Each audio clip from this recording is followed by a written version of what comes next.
Alhamdulillahirabbil alamin wa bihi nasta'in ala umuri dunya waddin wassalatu wassalamu ala sayyidil mursalin nabiyina Muhammadin wa ala alihi wa sahbihi wa sallam. Ba'du. Nama saya Dr. Zainal Arifin MPDI, salah satu dosen tetap di Universitas Muhammadiyah Surabaya.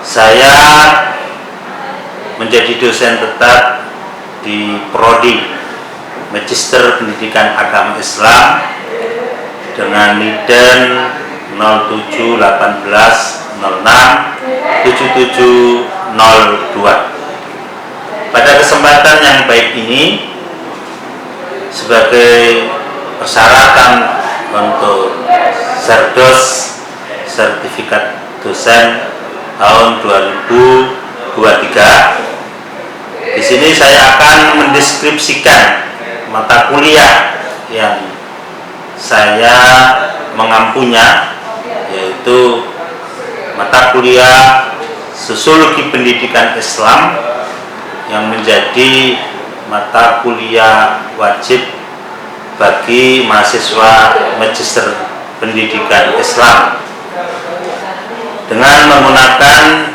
DEI, Delivery Interaction Assessment, yang meliputi capaian pembelajaran mata kuliah lulusan, kemudian capaian pembelajaran mata kuliah, lalu materi pembelajaran dan sistem pembelajaran. Capaian pembelajaran lulusan diantaranya adalah bahwa mahasiswa mampu menganalisis, memecahkan masalah dan bekerja sama dengan orang lain, mampu berkontribusi terhadap pengembangan pendidikan di madrasah atau sekolah dan masyarakat, baik tingkat lokal, regional, nasional, dan global, menguasai dan mengembangkan konsep dan prinsip dasar manajemen pendidikan dalam pengelolaan sekolah, memiliki keterampilan menganalisis, memecahkan masalah kependidikan dan bekerja sama dengan lembaga lain, memiliki kepedulian terhadap problematika umat, serta berperan aktif dalam meningkatkan kecerdasan, kesejahteraan, dan moral,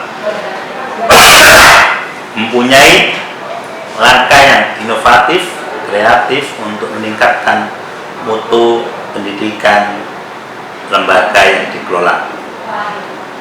Kemudian capaian pembelajaran mata kuliah ini, jadi setelah mengikuti mata kuliah Sosiologi Pendidikan, mahasiswa mampu memahami, mengembangkan konsep dasar sosiologi dalam hubungannya dengan pendidikan Islam, termasuk sejarah dan tokoh-tokohnya, bagaimana kontribusinya, juga teori sosiologi pendidikan, perkembangan sosial, dan aspek perkembangan peserta didik, menerapkan strategi pembelajaran pendidikan Islam, menghadapi tantangannya, implikasi, relevansi sosialnya dalam perspektif sosiologi, serta terampil mengambil kebijakan dalam dunia pendidikan untuk mengantisipasi perubahan sosial.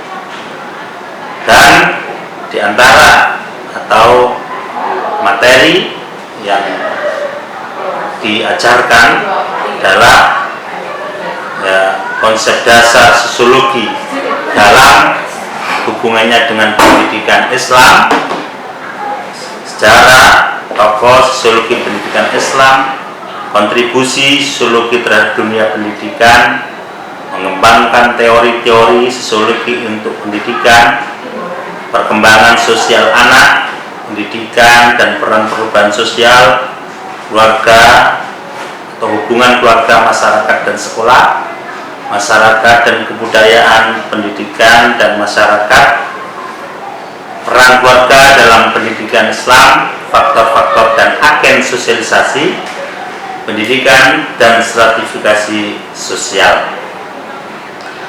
Di dalam sistem pembelajaran ini menggunakan pendekatan SCL atau Student Center Learning. Lalu model pembelajaran adalah Self Directed Learning atau SDL. Kemudian model yang lain yaitu pembelajaran kooperatif. Metode yang digunakan adalah diskusi, tanya jawab, penugasan, dan presentasi. Lalu berikutnya adalah bagaimana interaksi dengan dosen, sistem penilaian pada mata kuliah, dan selanjutnya saya akan melakukan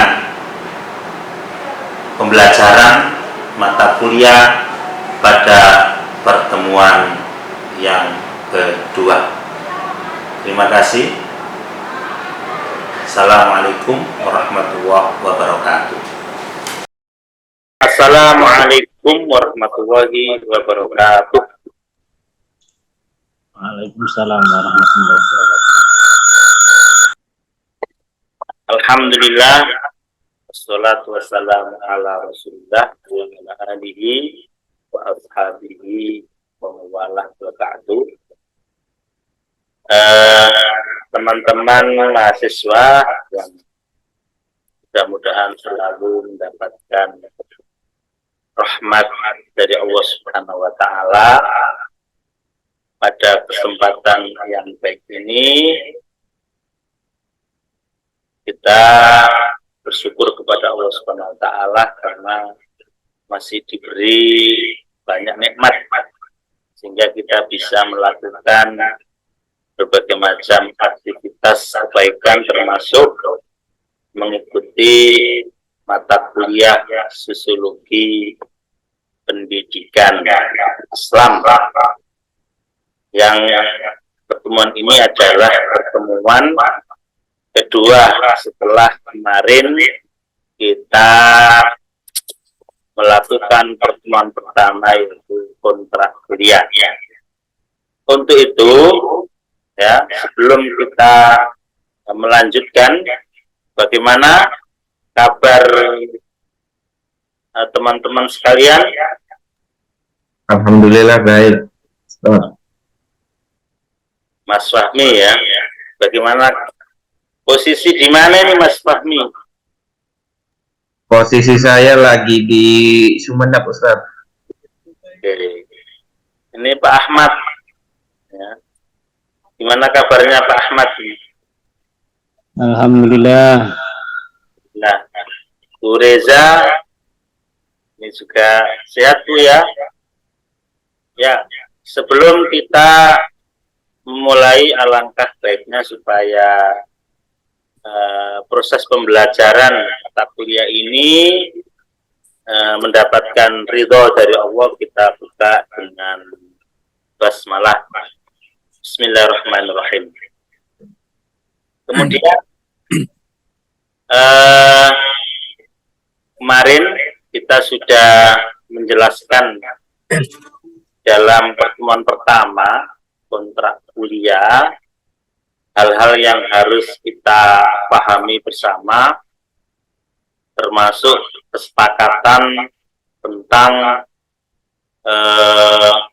bagaimana sistem pembelajaran, termasuk model, metode, kemudian juga diskusi nanti yang harus menjadi salah satu sarana untuk mengeksplorasi atau mengeksplor, ya, kaitan dengan mata kuliah ini.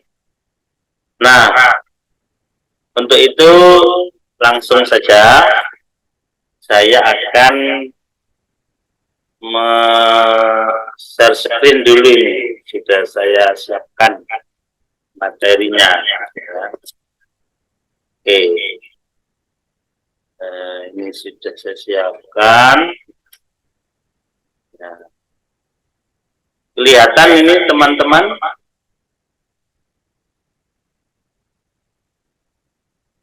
Halo? Kelihatan. Kelihatan. Alhamdulillah. Oke. Pada pertemuan kali ini kita akan berbicara tentang konsep dasar sosiologi pendidikan Islam, di mana di dalam konsep dasar sosiologi pendidikan Islam ini ada beberapa poin pembahasan. Satu, pengertian sosiologi pendidikan. Nah, pengertian sosiologi pendidikan ini insya Allah di mata kuliah S1 kalau jurusan pendidikan, ya, ini biasanya jika ada kuliah ini, itu tidak asing bagi kalian. Lalu kedua adalah tujuan sosiologi pendidikan, ruang lingkup sosiologi pendidikan, dan yang keempat adalah sosiologi murni dan terapan. Nah, kita mulai dari poin pertama. Ini saya ingin tahu, ya, pengertian sosiologi pendidikan. Barangkali ada yang tahu? Silahkan. Siapa yang mau menjelaskan pengertian sosiologi pendidikan?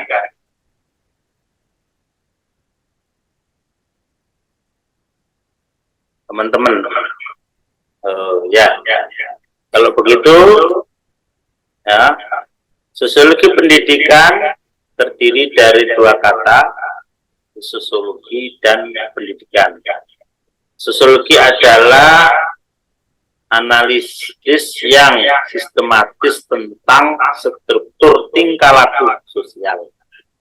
Pengertian ini setidaknya mengandung 4 elemen penting. Kajian bersifat karakter sosial, bersifat terstruktur, bersifat analitis, dan penjelasan yang bersifat sistematis. 2. Pengertian pendidikan dalam ensiklopedia pendidikan adalah usaha sadar. Di pendidikan ini tidak kemudian tanpa tujuan, ada tujuannya. Sebuah usaha yang betul-betul disadari untuk memberikan fasilitas atau memfasilitasi orang pribadi yang putus sehingga teraktualisasi dan terkembangkan potensinya mencapai taraf pertumbuhan yang dikehendaki melalui belajar. Jadi jika digabung, maka sosiologi pendidikan menurut Profesor Dr. Damsar adalah suatu kajian yang mempelajari hubungan antara masyarakat yang di dalamnya terdapat interaksi sosial dengan pendidikan, atau bisa juga diartikan sebuah pendekatan sosiologis yang diterapkan pada fenomena pendidikan. Ya. Sebelum saya lanjutkan kepada poin yang kedua, barangkali ada pertanyaan teman-teman. Namun saya kira ini sudah sesuatu yang biasa kalau dilihat dari pengertian sosiologi pendidikan. Nah, untuk itu ya saya lanjutkan dulu. Sekarang poin yang kedua adalah tujuan sosiologi pendidikan. Di sini ada banyak ya. Tujuan sosiologi pendidikan sebagai analisis proses sosialisasi, sebagai analisis kehidupan pendidikan di masyarakat, sebagai analisis interaksi sosial di sekolah dan antar sekolah dengan masyarakat, sebagai alat kemajuan dan perkembangan sosial, sebagai dasar untuk menentukan tujuan pendidikan, sebagai sosiologi terapan, sebagai latihan sebagai petugas pendidikan. Ini. Kemudian poin yang ketiga, ruang lingkup sosiologi pendidikan. Nah, berbicara tentang ruang lingkup sosiologi pendidikan, maka bisa ditinjau dari dua pendekatan. Pertama, pendekatan tujuan sosiologi. Yesus ini keliru ini ya tulisannya ya. Isologi ini. Biasalah. Yang namanya manusia itu ya kadang keliru ya. Katanya al-insanu mahalul khata' wa nisyan. Dia itu tempatnya salah dan lupa. Kalau tidak pernah lupa malah bahaya. Jadi pendekatan tujuan sosiologi pendidikan yang pertama. Kedua, pendekatan pemakaian istilah atau pengertian sosiologi pendidikan. Pertama, pendekatan tujuan sosiologi pendidikan meliputi sosiologi untuk guru, sosiologi sekolah, sosiologi mengajar.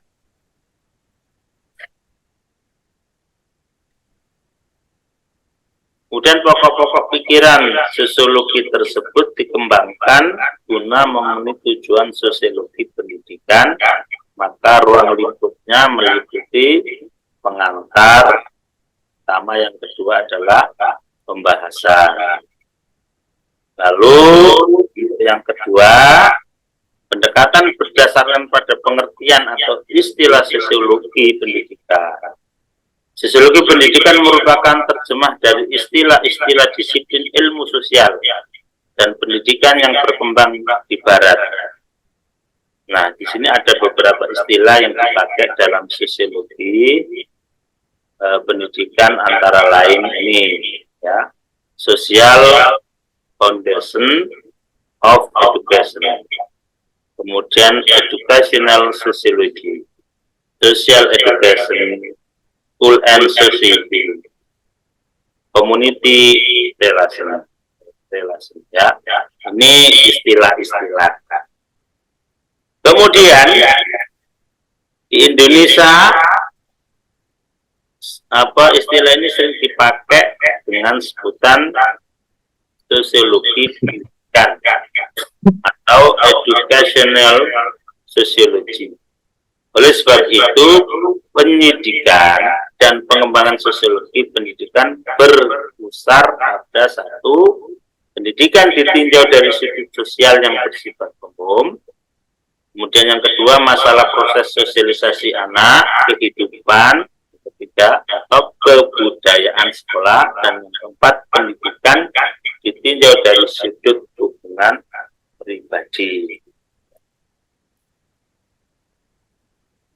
Kemudian menurut yang Nasution memiliki rumusan lain dalam menjelaskan ruang lingkup pendidikan. Menurut beliau, ya, masalah-masalah penting yang diselidiki antara lain adalah hubungan sistem pendidikan dengan aspek-aspek lain dalam masyarakat, hubungan antara manusia di dalam sekolah, antar manusia ya, siswa ya, pengaruh sekolah terhadap kelakuan dan kepribadian semua pihak di sekolah. Kemudian yang keempat, sekolah dalam masyarakat.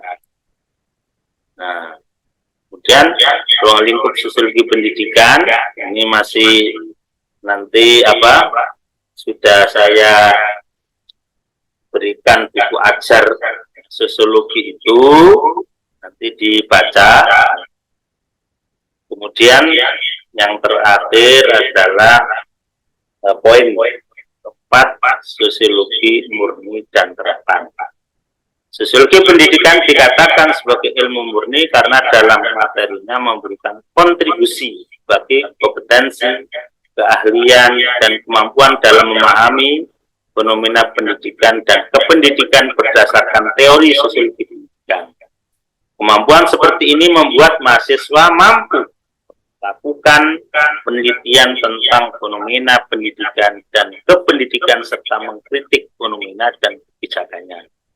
Nih, jadi itu dengan belajar ya, sosiologi, ya, ini seseorang memiliki keahlian karena dia belajar dan ingin fokus. Tentu setelah itu sebagai ilmu, ya, kalau dikatakan stock knowledge, ya, dan dari situlah dia akan mengetahui fenomena yang terjadi dalam dunia pendidikan dan kaitannya dengan masyarakat. Kemudian sosiologi dikatakan sebagai ilmu terapan karena pada aspek ini teori yang sudah ada mampu menjadikan mahasiswa untuk mengasah kemampuan. Assalamualaikum. Salam. Keaktifan, kebijakan, dan program menawarkan, menyelesaikan masalah, serta mengusulkan cara untuk memperbaiki kebijakan dan program yang berkaitan dengan pendidikan dan kependidikan. Teman-teman sekalian, jadi itu pertemuan kedua kita berbicara tentang dasar sosiologi pendidikan Islam. Untuk itu karena waktu sudah mau habis, ya, saya berikan pertanyaan, barangkali ada teman-teman yang ingin bertanya, ya, dengan yang lain, silakan. Ya, ini, ya, Pak. Kalau belum bertanya,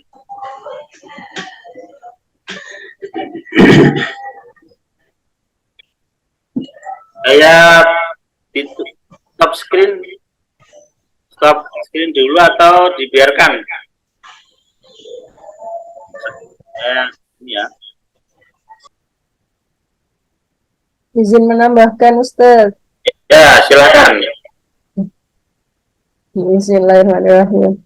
Tadi yang ditanyakan Ustaz, Ya. terkait dengan tujuan mempelajari sosiologi pendidikan. Ini masih berkaitan dengan apa yang tadi ditanyakan oleh Ustadz Bismi. Pertanyaan Ustadz Bismi berkaitan dengan mobilitas sosial.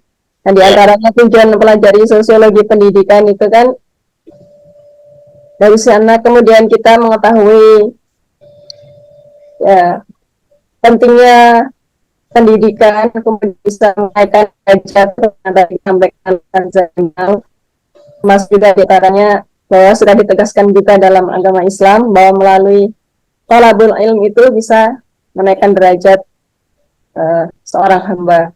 Selain itu dari mempelajari sosiologi pendidikan juga kita kemudian membahas hal-hal yang berkaitan dengan pendidikan yang perlu diperbaiki, misalnya dalam kurikulum berhubungan dengan aspek dengan masyarakat atau seperti karakter siswa, sehingga dari kurikulum sebelumnya perlu diperbaiki, direvisi, kemudian ada kurikulum berbasis karakter, kemudian yang sekarang yang baru pelajar Pancasila dan sebagainya.